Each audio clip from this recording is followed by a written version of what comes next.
What's up guys, Julian Goldie here, and in this video we're going to take a look at how you can create the ultimate SEO plan for a new website. Now, a lot of people tend to think of SEO as this just big and sometimes scary singular thing, but it's actually made up of several smaller elements. And if your SEO plan doesn't focus on these smaller elements, you're going to end up with an SEO strategy that isn't going to produce maximum profits. Luckily, this video will cover what these elements are and how you can create a complete SEO plan that takes everything into account. Now, of course, if you have even just a little bit of experience with SEO, you might think that you already have this stuff figured out. And you might even think you can go in all guns blazing without the need for a plan. Of course, that definitely could be true, but SEO is pretty complicated, even for me who does it day in, day out. Plus, even if you do have a good plan, there's a chance it might be ignoring some of the things we're going to cover in this video, especially the stuff in section 4. Because of this, no matter what your level of experience is, I really recommend you stick around and watch this video to the end. And odds are, you'll learn something new, and if you don't, you can always leave me an angry all caps message in the comments. So let's begin. So phase number 1 is doing keyword research. The first thing you want to focus on when creating an SEO plan is actually doing some keyword research.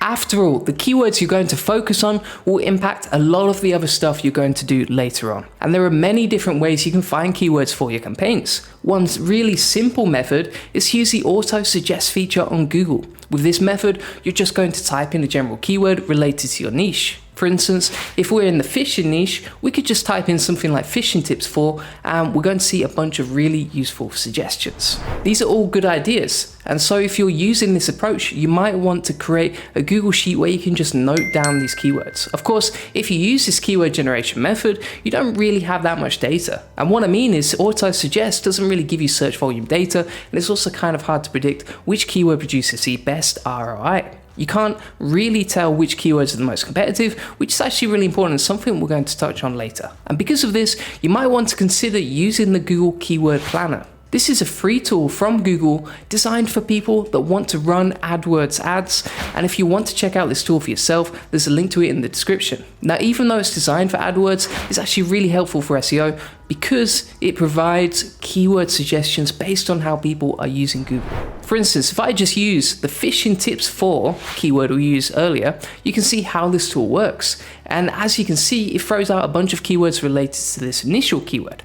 All of these keywords are useful targets for someone that is looking to build a site in this niche, and on top of that, each suggestion comes with search volume data as well as cost per click, also known as CPC data.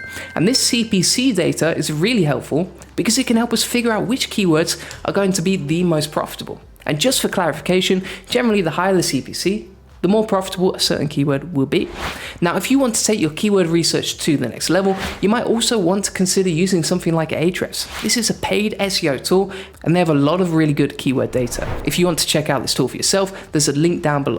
Now, when you enter a keyword into this tool, it will provide you with a ton of information based on the keyword you've entered, such as search volume and CPC data. It also provides you with keyword ideas that are based on the initial keyword you typed in. Of course, that's all really cool. But the really interesting thing here is that Ahrefs will also provide you with something known as a keyword difficulty score. This is basically a score that helps you figure out how hard it's going to be to rank for a certain keyword. So the higher the score, the more difficult it will be. If you're dealing with a new site, you might just want to focus on keywords that don't have a very high keyword difficulty score. This could help you land some early wins, and then once your site begins to build some authority, you can think about focusing on keywords that have a higher difficulty rating. By the way, you can always take keywords you've discovered with the other methods we've mentioned here and put them into Ahrefs. And if you do that, you can then get data on these keywords as well, and this can then help you create a solid keyword strategy that draws data from multiple sources. Okay, so that's pretty much a quick insight into how you can do some keyword research. Next, we're going to look at how you can go about planning your content.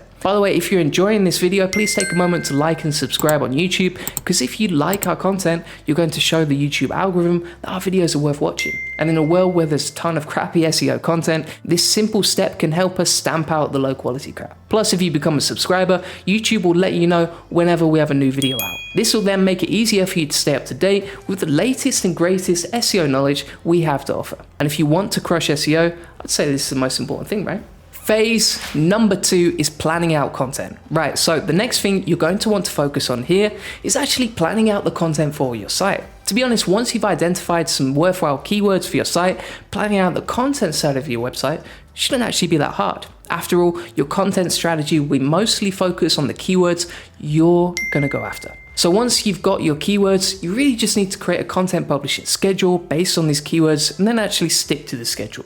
Now, keep in mind, sometimes your approach to link building can have a big impact on how you go about content creation. For example, suppose you're going to build links using the skyscraper method, something we'll touch on later. If you go down this route, you'll need to focus on creating an amazing piece of content that is worthy of links. This single piece of content might be very difficult to create, and it could then take a lot more time to create when compared to your other pieces of content.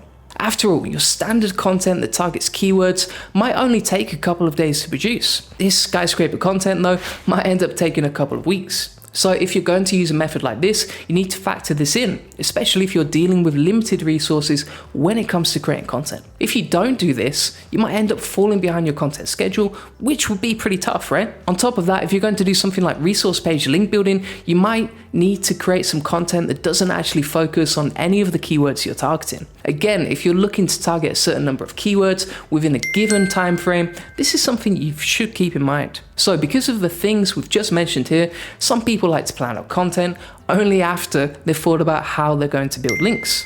And you might want to do this too, if you feel like it's a good approach for you. Now, ideally, you want to build links and publish content at the same time. After all, it'll be much easier for you to build links if your site has lots of content on a topic and you basically look like an authority. I mean, nobody wants to link out to a site that's just 1 or 2 articles on it. Of course, managing both of these things at the same time can be a little bit stressful. So if you're feeling a little squeezed here for time, you might want to consider hiring a writer. And if you do this, you can just give them the titles you've developed based on your keyword research, and then you can focus your valuable time on other things. By the way, if you'd like some advice on how you can outsource SEO content creation, check out this video of mine. It's called How to Outsource SEO Content and Stop Wasting Your Time Writing. Phase number 3 is planning out links. Once you've gotten your head around keywords and content, you then need to think about how you will build links. There are literally hundreds of ways you can build links to your own site. And everyone tends to have their own favorite method. By the way, if you have a favorite link building strategy, let me know in the comment section. Ideally, you don't want to be bouncing around in a position where you're going from one link building tactic to another every week or so. Instead, you might just want to identify and then go all in on 1 or 2 link building strategies that are a good fit for you. And if you focus on a couple of methods, you can then master them and increase your odds of building higher quality links and just basically get better at them every single week. Now, earlier we touched upon something known as the skyscraper method, and this is a tactic I love. In fact, it's one of the tactics I use for pretty much all of our clients. And it's great because using this approach, you can create content and build links at the same time. And this is really powerful because you're essentially using 2 different techniques to boost your traffic at the same time. It's win-win. I mean, you're creating content that will rank and attract visitors, and you're also building backlinks that will boost the overall traffic of your site. In fact, one of our clients managed to double their traffic at our link building agency in just 4 months using this strategy. By the way, we actually specialize in this approach, so if you'd like us to help you with this kind of thing, consider booking a free consultation call with us at juliangoldie.com. Anyway, as mentioned, the skyscraper method is just one of the link building options you can choose from. Whether you pick this method or another one, you just need to make sure you put some time aside each day and week to actually act on the strategy you've chosen. After all, the best method in the world won't count for much if you don't put the work in, right? Now, of course, when you're starting out a new site, getting your first couple of links can be a bit hard, as people might be a bit wary of linking to you. But you can't let this stop you, as you'll need to push through if you want to end up with a profitable site. Your site needs backlinks, and the only way to get them is to start putting things into action. Now, phase number 4 is about setting your site up for success. So finally, you want to make sure you're actually setting up your site properly and in the right way. And what does that actually mean? Well, you want to make sure that your site doesn't have any glaring user experience or technical issues that might hurt its performance and make it difficult to use. When it comes to user experience, there are a few things you need to pay attention to. For one, you need to make sure your website is mobile friendly. Lots of people access websites on a mobile device, and if your site isn't mobile friendly, you're going to be missing out on a lot of visitors. Plus, Google tends to index a mobile version of websites before it indexes the desktop version of a website. This basically means that you could experience much lower rankings if you don't have a mobile version of your website. Luckily, you can fix this issue relatively easily by just installing WordPress and using a mobile-friendly theme. It's that easy and usually free too.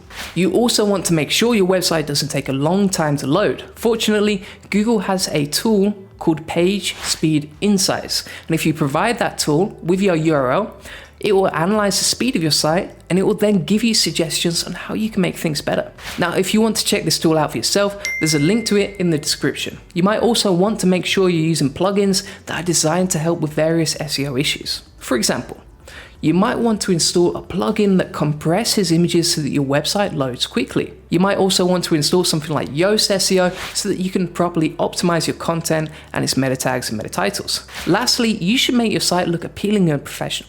This might sound like a tiny little detail, but it's actually kind of important. After all, if your site doesn't look that good, people might not enjoy using it or linking to it.